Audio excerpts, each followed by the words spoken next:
प्राचीन भारत के हृदय में राजसी वैभव और विश्वासघाती राजनीति के बीच एक काला और घातक रहस्य छुपा था, जिसे हम जानते हैं विषकन्या के नाम से।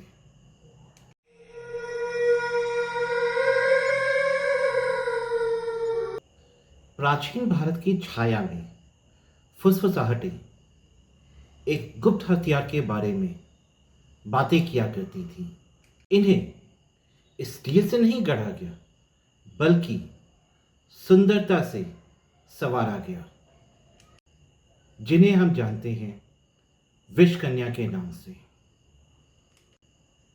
कहानियों का दावा है कि ये महिलाएं जितनी सुंदर थीं, उतनी ही घातक भी थीं। लेकिन क्या विषकन्या महज एक मिथक है? जो बच्चे जो बात नहीं मानते थे, क्या उन्हें डराने के लिए, खाना खाने पे मजबूर करने के लिए कही गई कोई कहानी है, या इन कहानियों के पीछे कोई गहरा सच छुपा है? हमारी यात्रा बुद्धिमान और चालाक चाणक्य, जिन्हें कौटिल्य के नाम से भी जाना जाता है, उनके द्वारा लिखित अर्थशास्त्र के पवित्र ग्रंथों से शुरू होती है। शासन कला और सैन्य रणनीति पर आधारित ये किताबें 4वीं सदी ईसा पूर्व में लिखी गई थी, और इन किताबों में इन युवा घातक युवतियों का उल्लेख है।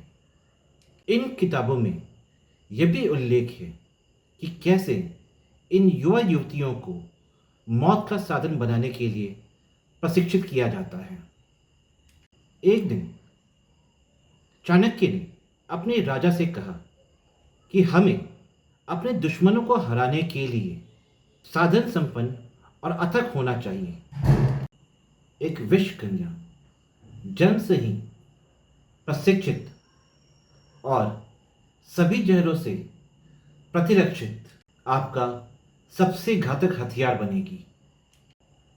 उसकी सुंदरता सबको आकर्षित करेगी, लेकिन उसका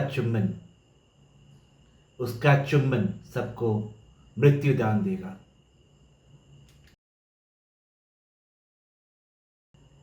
कहानियों का दावा है कि इन विषकन्याओं को विषैले आहार पर पाला गया था, और उनके शरीर एक शक्तिशाली हथियार बन गए थे।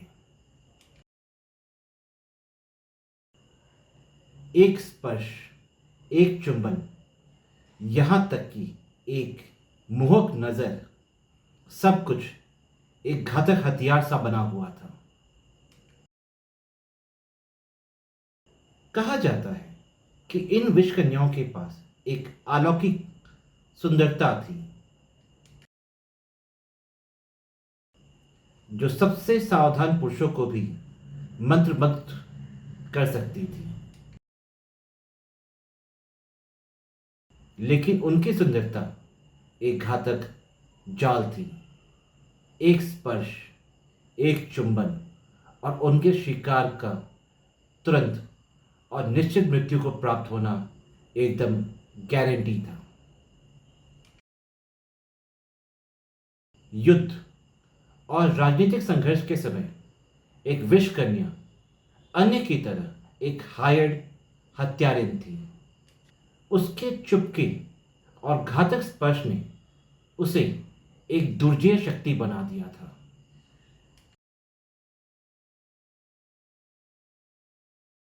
जिसने राजाओं और सेनापतियों के दिल में एक भय सा पैदा कर दिया था।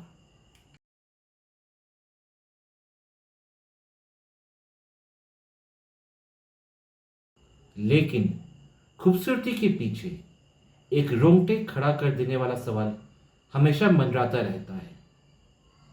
क्या वे राक्षस थीं या स्वयं पीड़ित थीं, जो शक्ति और छल के घातक नृत्य के बीच में फंसी हुई थी।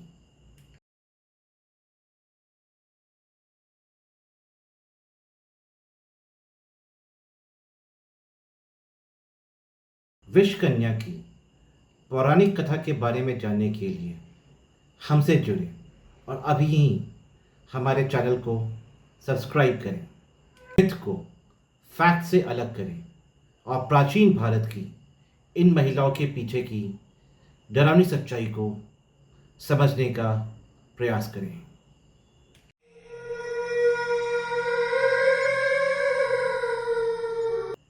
बहुत पहले भारत की विशाल और विविध भूमि में अलौकिक शक्तियां और रहस्यमय प्राणियों की कहानी जीवन के ताने बाने में बुनी गई थी। इनमें से विष कन्या या जहर युवती की कथा रहस्यमय और भय में डूबी हुई है। विष कन्या का निर्माण गोपनीयता और अकल्पनीय कठोरता से घिरी हुई एक प्रक्रिया थी। कम उम्र में इन चुनी हुई लड़कियों को दुनिया की नजरों से दूर गुप्त इलाकों में ले जाया जाता था।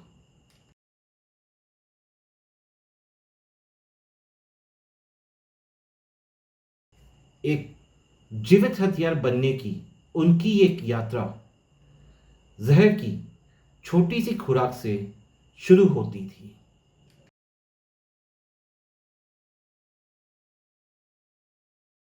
यह पदार्थ इतना घातक होता था कि यह एक वयस्क को कुछ ही क्षणों में मार सकता था। फिर भी इन छोटी छोटी खुराकों में इसने एक अलग ही उद्देश्य पूरा किया। दिन प्रतिदिन, सप्ताह पर सप्ताह ये खुराकें दी गई। हर खुराक पिछले खुराक से ज़्यादा ताकतवर होती थी। उनके शरीर युवा और लचीले और इन जहरों के प्रति अनुकूलित हो गए। एक प्रतिरक्षा का निर्माण किया। एक दिन उन्हें इन जहरों के प्रति अजेय बना देगा।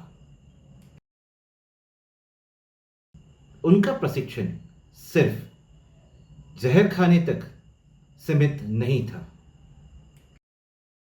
उन्हें प्रलोभन की कला, मानवीय संपर्क की बारीकियां और सबसे घातक युद्ध की तकनीकें भी सिखाई गई। हर गतिविधि, हर नज़र को पूर्णता तक निखारा गया। उनके परीक्षण की परिणति उनके खुद के जहरीले शरीर पर महारत हासिल करने में थी।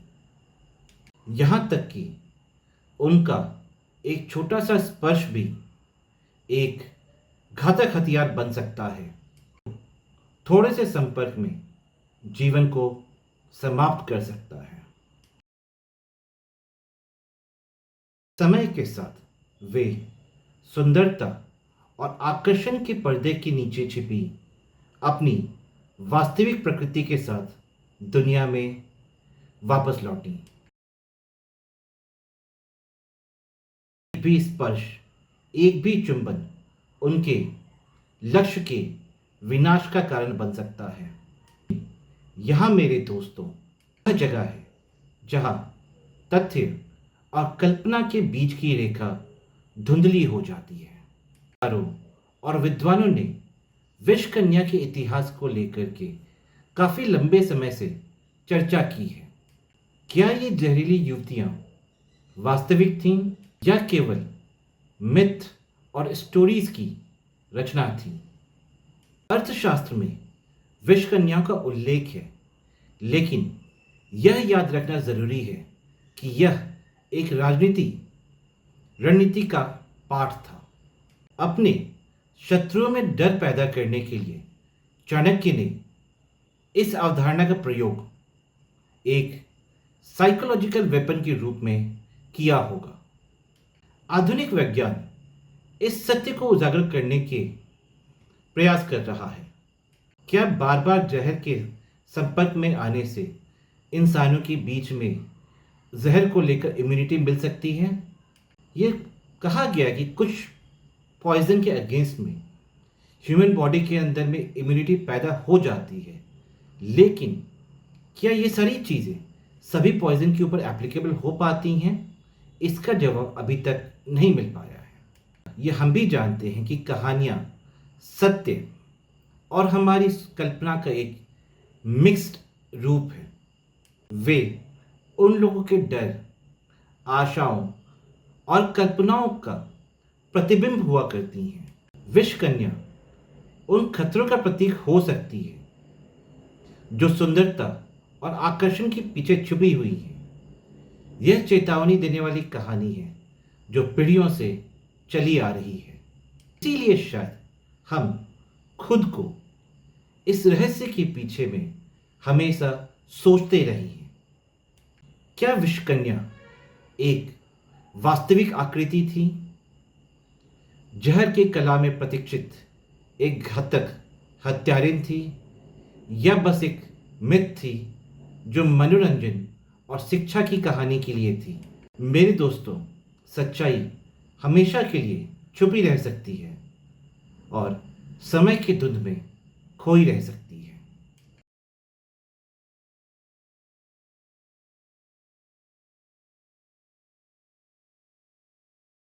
विषकन्या की कहानी हमें कहानियों की शक्ति और दुनिया के बारे में हमारी समझ को आकार देने में उनकी क्षमता की याद दिलाती है।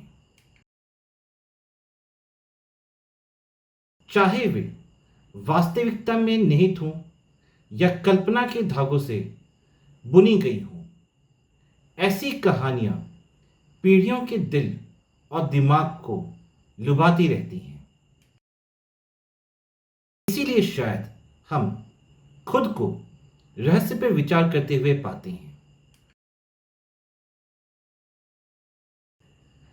परंपरागत रूप से विष कन्या को उनके जहरीले स्पर्श के लिए बहिष्कृत कर दिया जाता था।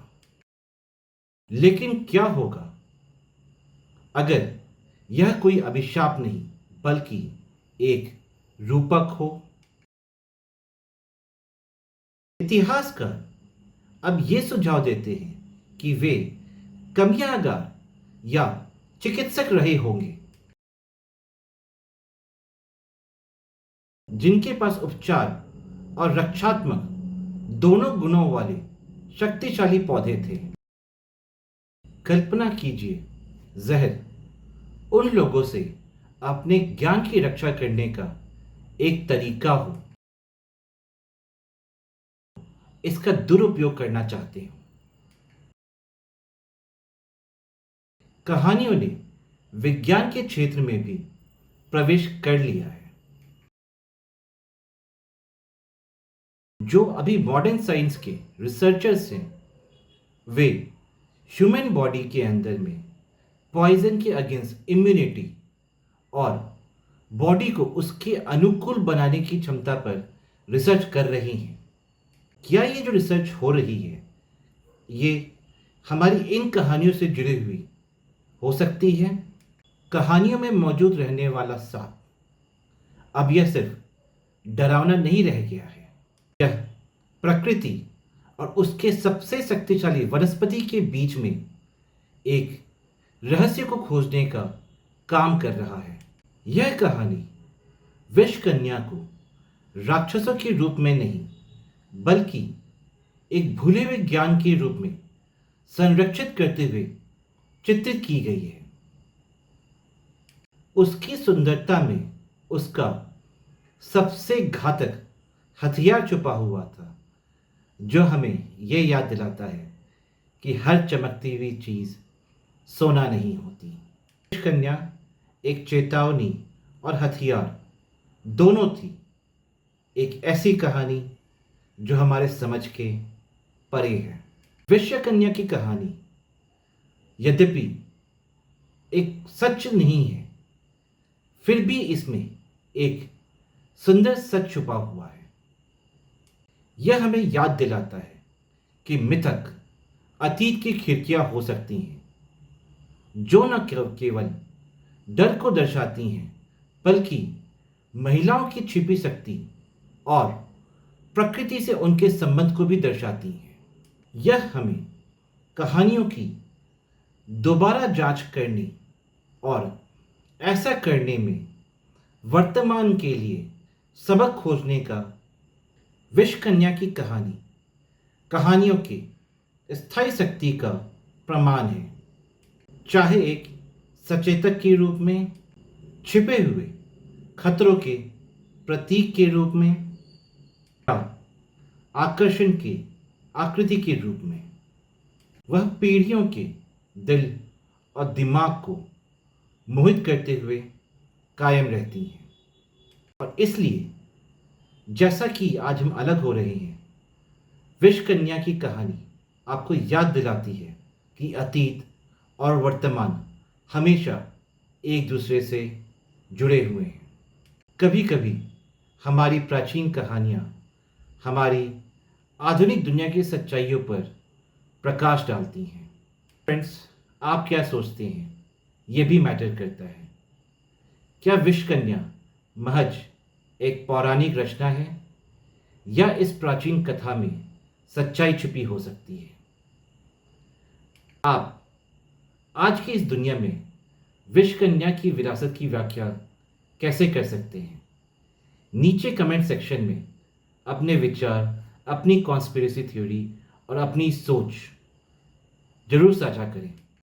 अगर आपको ये वीडियो पसंद आई है तो प्लीज़ लाइक, शेयर और सब्सक्राइब जरूर करें। आपका ये स्टेप हमें आपके सामने और ऐसे इंटरेस्टिंग और माइथोलॉजिकल हिस्ट्री से रिलेटेड टॉपिक्स लेकर के आने के लिए इंस्पायर करता है। तो जल्दी ही मिलते हैं नए वीडियो में।